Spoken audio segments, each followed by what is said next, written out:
Uma boa noite aos nossos irmãos de ideal espírita.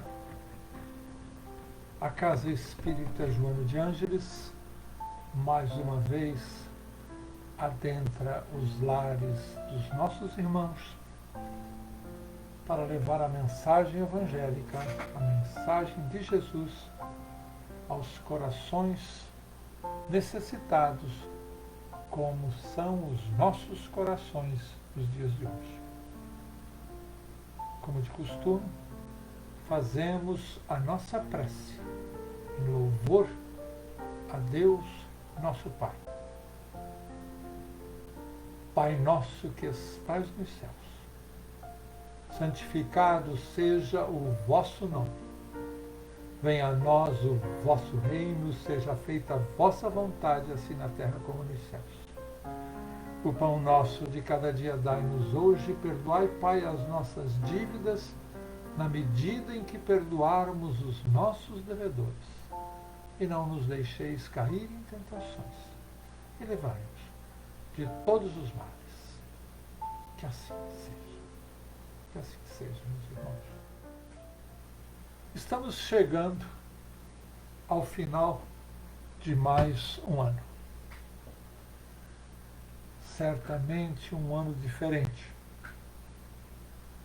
Um ano em que novos hábitos foram incorporados ao nosso viver, à nossa vivência, até mesmo à nossa convivência de forma até forçada pelas circunstâncias desta pandemia que aí está assolando toda a humanidade. Certamente adaptações foram feitas no nosso modo de vida. Até nós, na Casa Espírita, estamos agora nos utilizando da internet como uma adaptação para continuarmos mantendo a mensagem evangélica nos corações dos nossos irmãos. Mas não foi apenas nos aspectos materiais, funcionais, que a gente fez adaptações. Na verdade, até na nossa vida íntima, até mesmo no nosso contexto espiritual, nós acabamos buscando novos valores, estabelecendo novos objetivos. Realmente um ano diferente. Lá no início do ano, quando ouvíamos as primeiras notícias acerca da pandemia, estávamos surpresos, até alertados, sem saber o que pensar, ansiosos, depois temerosos à medida que fomos nos envolvendo e que sentindo mais de perto o desalento causado pela pandemia.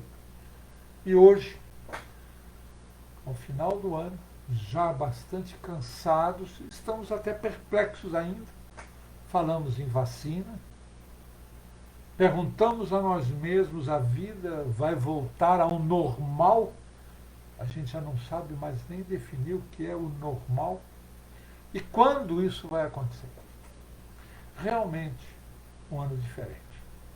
Um ano, inclusive, que merece ser avaliado e estudado até a nível da doutrina espírita, do movimento espírita, melhor dizendo, das casas espíritas, para que nós entendamos o significado desses acontecimentos que não são fortuitos nas nossas vidas. Mas chegamos ao final do ano e mesmo sendo um ano atípico, um ano diferente, nós pensamos no Natal. Pensamos no significado do Natal como pensamos todo ano. Todo ano, nessa época, nós acabamos propondo a nós mesmos um encontro com Jesus. Buscamos a sua imagem, lembramos fatos da sua história, voltamos ao mundo dos judeus há 2000 anos, aquela história da espera do Messias, Salvador, a anunciação do anjo, o nascimento de Jesus, aquela cena pitoresca da manjedoura, Jesus menino. Depois, mais tarde, lembramos da pregação de Jesus e do seu trabalho missioneiro que durante 3 anos ele promoveu lá na Galiléia, acompanhado de seus 12 apóstolos. Essa imagem de Jesus é muito viva nas nossas mentes. Jesus vagueando pelos campos, pelas aldeias, pelas cidades, predizendo a chegada do reino de Deus, curando todos os males terrenos, consolando os aflitos. Como é sabido, Jesus nada escreveu. Não deixou um livro, não deixou nenhum escrito. Suas palavras, seus ensinamentos foram disseminados aos longos dos caminhos, foram transmitidos de boca em boca e, posteriormente, sim, transcritas em diferentes épocas, muito tempo depois de sua morte. Uma tradição religiosa popular formou-se pouco a pouco em torno da história de Jesus, sofrendo constantes evoluções, constantes mudanças, a história narra muito bem isso, até o início do século IV. Mas, voltando ainda a Jesus, logo depois de que Jesus se foi para o mundo espiritual, 2 de seus apóstolos, aqueles que estavam ainda com ele, resolveram relatar a sua história, seus feitos, os seus ensinos através da escrita. Nasciam, na verdade, os primeiros evangelhos. Aos poucos, outros seguidores de Jesus, novos cristãos, também escreveram sobre a história do mais belo rabi da Galiléia. Outros evangelhos foram surgindo com o mesmo objetivo: registrar a vida de Jesus, contar ao mundo de seus milagres, perpetuar os seus ensinamentos. Em poucas dezenas de anos, vários escritos originais, cópias, sobre a vida de Jesus, da sua passagem pela Galiléia, dos milagres, dos prodígios, a condenação, a crucificação, vários evangelhos circulavam na comunidade cristã crescente. Todos eles, vários deles, eram tidos como sendo o registro dos ensinos do Cristo, dos evangelhos, do meigo nazareno, da boa nova de Jesus. E circulavam livremente por entre a comunidade cristã da época, embora fossem admitidos como expressão de verdade. A igreja, que se organizava em torno da mensagem de Jesus, percebeu a necessidade de ter o controle, o domínio sobre esses documentos, sobre esses evangelhos. Que problema eles representavam? Na verdade, esses evangelhos, esses escritos, apresentavam vários pontos que punham dúvidas sobre a origem, sobre a autenticidade, sobre a fidedignidade, inclusive com relação à história de Jesus. Muitos, embora notadamente fossem originais, indicavam a autoria, muitos não se sabia quem os havia escrito, eram os chamados apócrifos. Outros eram, evidentemente, cópias de outros escritos, algumas dessas cópias tipicamente parciais, apenas de trechos ou de passagens. Então, nos últimos anos do século IV, o Papa Damaso I, o Papa da Igreja Católica Organizada, solicitou a São Jerônimo uma análise desses diversos evangelhos que circulavam na comunidade cristã, a fim de que tivesse a sua origem identificada, que fossem autenticados. São Jerônimo, também conhecido por Jerônimo de Estridão, foi um sacerdote católico destacado como teólogo, historiador e considerado confessor e doutor da Igreja pela Igreja Apostólica Romana, a Igreja Católica, como conhecemos hoje.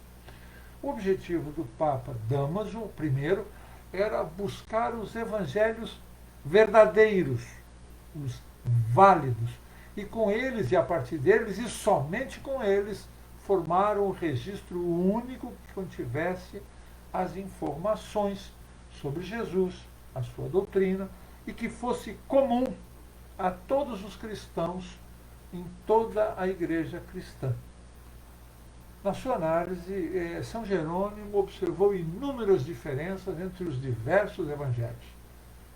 Ele estava analisando, segundo consta a história, em torno de quase 30 escritos. Locais, épocas, nomes, formas, falas e até mesmo fatos relacionados a Jesus e a seus feitos figuravam de forma diferente de um evangelho para outro evangelho. Exclusões, omissões também eram encontradas nesses escritos que circulavam livremente. Com relação à autoria dos evangelhos, podemos citar a dúvida que reside ainda hoje relacionada ao evangelho de João. Esse evangelho, aquele que é considerado o evangelho de João, teria surgido entre o ano 90 e 110 da era cristã.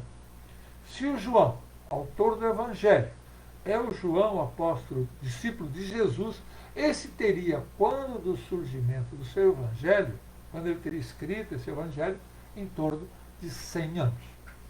Então há dúvidas se esse João é realmente o João, discípulo de Jesus, o discípulo mais querido, como é definido por ele mesmo no evangelho. Apenas a título de a gente exemplificar alguns fatos, podemos citar algumas formas diferentes que ainda existem nos evangelhos que nós conhecemos hoje. Por exemplo, com relação às citações e situações registradas de diversas formas relativas às últimas palavras ditas por Jesus na cruz.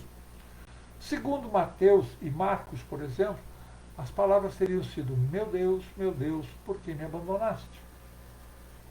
Já Lucas diz que Jesus, ao expirar, teria dito: Pai, nas tuas mãos encomendo o meu espírito. Um expressivo testemunho do amor filial de Jesus com relação a Deus, nosso Pai, né?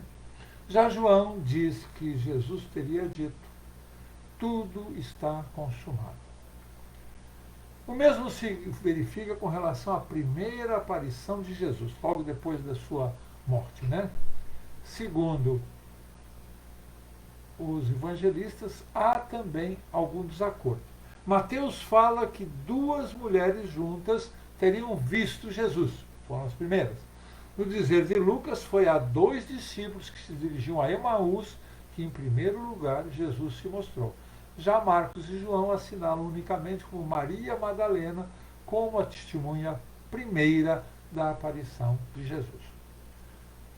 Voltando à análise de São Jerônimo. São Jerônimo, no seu relatório final,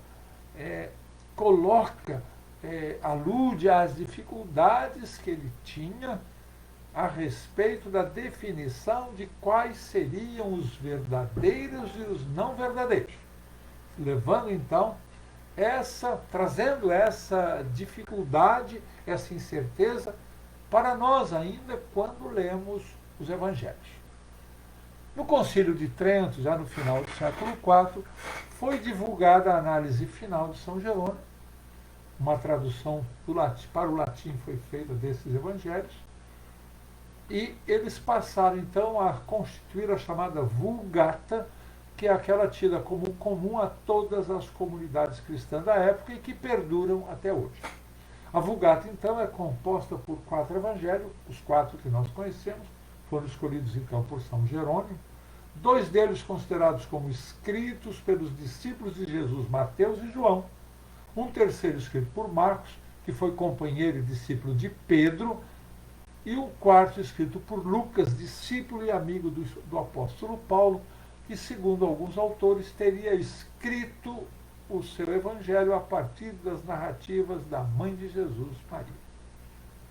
Hoje, logicamente, nós temos, para as línguas atuais, as traduções desses evangelhos. No Brasil, logicamente, para o português, nós temos a tradução da Vulgata. No livro Cristianismo e Espiritismo, Leon Denis, nos capítulos 1 e 2 da introdução desse livro, dá-nos uma visão rápida a respeito da origem dos evangelhos e faz, inclusive, 2 notas relacionadas à origem e à autenticidade dos evangelhos.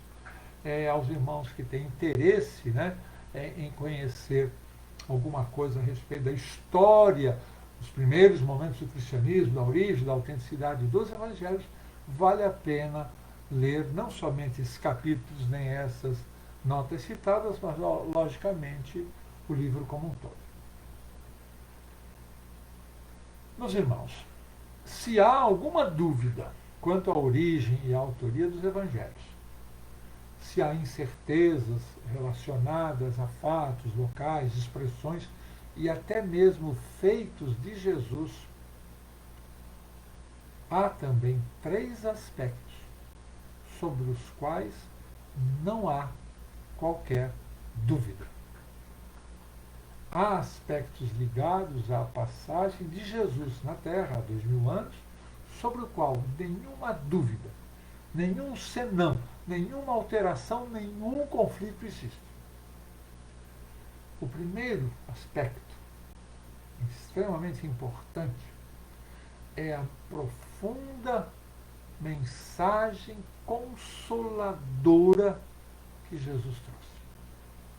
Uma mensagem dirigida especificamente aos deserdados da terra, daquele tempo, mas que serve aos deserdados de todas as épocas da humanidade, e principalmente aos deserdados dos dias de hoje. Se nós nos detivermos na leitura das bem-aventuranças, do Sermão do Monte, nós vamos ter a beleza, a magnificência, a sublimidade desta mensagem consoladora dirigida aos deserdados da terra. Bem-aventurados os que choram, bem-aventurados os famintos, bem-aventurados os sequiosos de justiça, bem-aventurados vós que sois pobres e humildes, vós que sofrem perseguição pela justiça, vós que agora tendes fome, bem-aventurados os que têm puro coração, bem-aventurados os que são brandos e são pacíficos, bem-aventurados vós que sois misericordiosos. Mensagens dirigidas àqueles que sofrem, desalentados, oprimidos, solitários do mundo inteiro de todas as épocas. Bem-aventurados os que choram, porque serão consolados, dizia Jesus. Bem-aventurados os famintos, os sequiosos de justiça, pois que serão saciados. Bem-aventurados os que sofrem perseguição pela justiça, pois que é deles o reino dos céus. Bem-aventurados vós que sois pobres, porque vosso é o reino dos céus. Bem-aventurados vós agora que tendes fome, porque serão saciados. Bem-aventurados os que têm puro coração, pois que verão a Deus. Bem-aventurados os que são brandos, pois possuirão a terra. E os pacíficos, porque serão chamados filhos de Deus. E bem-aventurados os misericordiosos, porque obterão misericórdia. Essas palavras, essa mensagem de consolação, preenchia e preenche a alma dos simples, nos dá alento, nos dá força, nos dá condições de continuarmos as nossas lutas, por mais renhidas, por mais doloridas, por mais difíceis que possam parecer e que acontecem a todos os momentos e todos os recantos desta terra de tanto desalento e de tanto sofrimento. Mas, além da mensagem de consolação que Jesus nos trouxe e que nós representamos no Sermão do Monte, Jesus nos trouxe também um ensino, nos trouxe uma doutrina, nos deixou uma escala de valores para o norteamento seguro das nossas vidas. Jesus nos trouxe uma escola moral, nos trouxe a fórmula definitiva para o nosso bem viver, a boa nova do Evangelho. O valor, a veracidade, a pertinência, a concordância, a profundidade dos ensinos de Jesus, dessa boa nova, são irrefragáveis, são inequívocos, são incontestáveis. Durante esses 2000 anos, embora muitas alterações, tanto alterações intencionais como circunstanciais, certamente adicionaram mais e mais dúvidas sobre aquelas já existentes relacionadas à vida de Jesus, nenhum item sequer foi excluído ou incluído na escala de valores morais enunciadas por Jesus. Escala de valores que define os fundamentos de nosso comportamento perante a vida, perante o mundo e principalmente perante os outros, perante nosso próximo, perante nosso irmão. Escala de valores morais que estabelece para o nosso bem viver o estrito cumprimento das leis de Deus.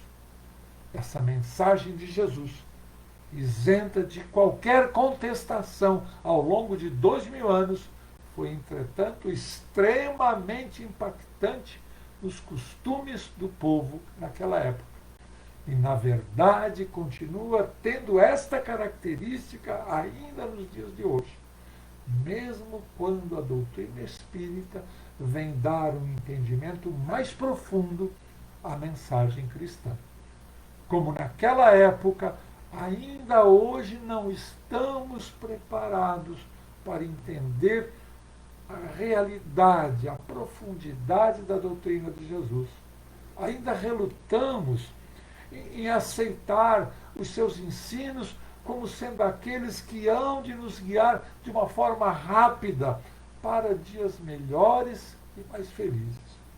E mesmo aqueles mais atentos às reais necessidades e aos reais objetivos de nossas vidas, aqueles que se esforçam para conhecer e compreender a mensagem de Jesus em maior profundidade, mesmo esses lutam contra a sua inferioridade de seus sentimentos, e têm grandes dificuldades em incorporar esses ensinamentos às suas práticas diárias, ao seu comportamento perante o mundo. Mas, afinal, qual o fundamento desta mensagem, deste ensino que Jesus nos trouxe, que se mostra tão difícil de ser compreendido e aplicado em nossas vidas? Quando fazemos essas perguntas, quando levantamos o questionamento de que ensinamento é esse, assumimos uma postura muito comum na vida de Jesus. Jesus era sistematicamente questionado pelo Sinédrio, o tribunal judeu formado por sacerdotes, anciãos, escribas, que lá em Jerusalém julgava os crimes políticos e as questões criminais e administrativas do povo judeu. Jesus, em muitas ocasiões, foi questionado pelos sacerdotes, os chamados doutores da lei, com o intuito de fazê-lo cair em contradição, com a intenção de fazer com que Jesus se manifestasse contrário às leis mosaicas. Diz o Evangelho de Lucas, lá no capítulo 10, no versículo 25 a 37. E eis que se levantou um certo doutor da lei, tentando Jesus, e dizendo: Mestre, que farei para herdar a vida eterna? E Jesus lhe disse: O que está escrito na lei? O que lês? E respondendo, disse o doutor: Amarás o Senhor teu Deus de todo o teu coração, de toda a tua alma, de todas as tuas forças e de todo o teu entendimento, e ao teu próximo como a ti mesmo. E disse então Jesus: Respondeste bem, faze isso e viverás. Ele, porém, querendo se justificar a si mesmo, e ainda com o intuito de tentar Jesus, disse: mas, mestre, quem é meu próximo? E Jesus, então, narrou a magnífica parábola do bom samaritano. Todos nós conhecemos. Um homem descia de Jerusalém para Jericó, caiu na mão de salteadores, que o espancaram, deixando no caminho quase morto. Passou por lá um sacerdote, que vendo o homem caído, passou ao largo. Depois um levita, da mesma forma, viu o homem caído e foi adiante. Mas um samaritano que ia de viagem, vendo-o, moveu-se de intensa compaixão. Aproximou-se do homem, deitou-lhe azeite e vinho nas feridas, e colocando ele, o homem, sobre a sua cavalgadura, levou-o a uma estalagem e cuidou dele. No outro dia, ao viajar, tirou 2 dinheiros do alforje, deu ao hospedeiro e disse-lhe: cuida dele, e tudo mais que gastardes, eu te pagarei na volta. Depois, voltando-se para o doutor da lei, perguntou: qual dos 3 te parece que foi o próximo daquele que caiu na mão dos salteadores? E o doutor da lei então falou: aquele que usou de misericórdia para com ele. Disse então Jesus: vai e faz o mesmo. Toda a moral de Jesus se resume na caridade e na humildade. Ou seja, nas 2 virtudes contrárias ao egoísmo e ao orgulho. Nada mais simples, nada mais objetivo, nada mais claro, mais direto. Caridade e humildade. A caridade é virtude fundamental e ela sustenta toda a edificação das demais virtudes terrenas. Sem a caridade não existem as outras virtudes. Sem a caridade não há que se esperar um futuro melhor, pois que não haverá um sentimento moral que possa orientar as nossas vidas. Amemos-nos uns aos outros e façamos aos outros o que queriam que nos fizessem. É o eco em nossos corações das palavras de Jesus, dos ensinos deixados pelo Mestre e que resultam e mostram a verdadeira caridade que deve animar as relações entre nós todos, irmãos, filhos de Deus, nosso Pai. Se esses ensinamentos fossem observados neste mundo, os ensinamentos de Jesus, todos nós seríamos felizes. Não mais ódios, nem mais ressentimentos, nem miséria, nem fome, nem solidão, nem desamparo. Todos nós viveríamos como que numa grande família, plena de harmonia, perfeita de felicidade. Este é o reino de Deus que Jesus há 2000 anos veio nos dar a notícia de que estaria prestes a ser implantado na Terra. Há 2000 anos, meus caros irmãos, há 2000 anos. Há 2000 anos e ainda sequer conseguimos implantar os ensinamentos de Jesus em nossos corações. E por isso tanta dor, tanta descrença, tanto sofrimento, tanto desatino, tanta desesperança.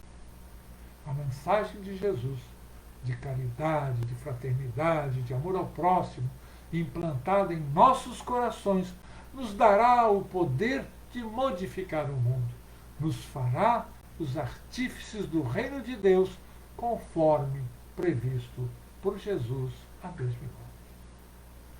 Mas como falamos no início, 3 são os aspectos da vida de Jesus que são incontestes, mesmo com as dúvidas existentes nos escritos, nos evangelhos dos discípulos e dos apóstolos de Jesus.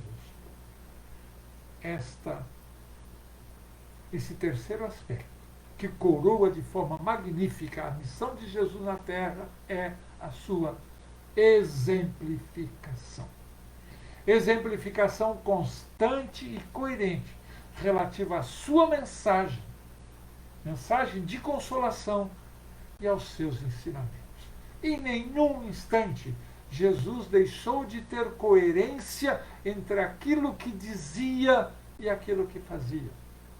Aquilo que disse um dia e que disse no dia seguinte. Em todos os momentos, Jesus seguiu o que ele mesmo falou: seja o vosso dizer sim, sim, não, não. Mesmas posturas, mesmas atitudes e principalmente os mesmos sentimentos. Os sentimentos de Jesus.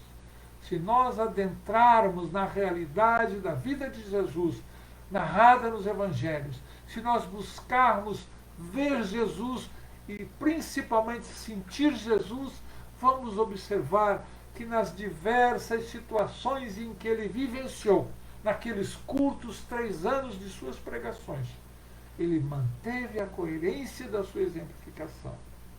A sua firmeza perante Pilatos, no seu julgamento, quando lhe perguntou: és rei? Jesus, de uma forma firme, inconteste, sem se encher de soberba, mas de uma forma direta, inequívoca, sem sofismas, simplesmente lhe respondeu: meu reino não é deste mundo. E foi da mesma forma, com esta mesma firmeza, que Jesus respondeu a Nicodemos, o doutor da lei, que foi buscar Jesus na madrugada, às escondidas, pois queria compreender qual era o real caminho da salvação. Jesus, com a mesma firmeza, lhe respondeu: em verdade te digo, que se não nasceres de novo, não verás o reino dos céus. Noutra ocasião, cheio de amor, com uma amorosidade só característica da sublimidade de Jesus, quando descansava após um dia inteiro de grandes trabalhos, algumas crianças vieram à sua volta, requerendo a sua atenção, e eram separadas de Jesus pelos seus discípulos. Jesus, cheio de amor, com uma amorosidade, como dizemos, somente característica da sublimidade de Jesus, repreendeu os seus discípulos: deixai vir a mim as criancinhas, delas é o reino dos céus. E com esta mesma amorosidade aos seus discípulos, quando os exortava: amai-vos uns aos outros, tanto quanto eu vos tenho amado. Era Jesus dentro da sua coerência. Compreensão, quando o homem chegou-se a Jesus e disse: mestre, tenho um filho, é lunático, ora cai no fogo, ora cai na água. Eu o levei a teus discípulos e eles não o curaram. Jesus estendeu suas mãos sobre o menino. O demônio se foi e o menino ficou curado. Os discípulos de Jesus: mestre, por que nós não conseguimos expulsar o demônio? Jesus, compreensivo, percebendo nossas fraquezas, naquela época, as nossas hoje, simplesmente lhes falou: se tivesseis um pouco de fé, do tamanho de um grão de mostarda, diríeis àquela montanha: vai-te daqui para lá, e ela se moveria.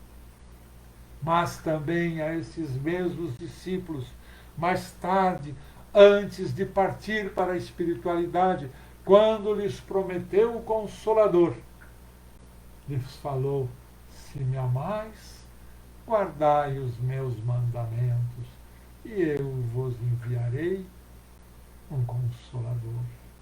Era a compreensão de Jesus se estendendo em todos os momentos da vida dos seus discípulos. Era o seu entendimento a respeito da pequenez que ainda existia e que desgraçadamente ainda existe nos dias de hoje por toda a humanidade. Mas este mesmo Jesus, aquele Jesus compassivo, amoroso, cheio de mansuetude, no sermão da montanha, com os braços abertos, bem-aventurados os que choram, bem-aventurados os que têm puro coração, cheio de amor. Aquele mesmo amor que ele dirigiu aos seus algozes, quando pediu ao Pai, na cruz, perdoai-os, eles não sabem o que fazem. Esta coerência de Jesus, essa exemplificação de Jesus, coroa de forma magnífica toda a missão do nosso mestre, do nosso amigo, há 2000 anos, que nós precisamos entender se pretendemos encontrar Jesus neste Natal. Tantos o têm seguido por tanto tempo. Tantos têm se demonstrado reais discípulos de Jesus. Tantos entenderam o real sentido do amai-vos uns aos outros. Tantos que descobriram na caridade, no amor ao próximo, no perdão, o caminho para tornar feliz a humanidade.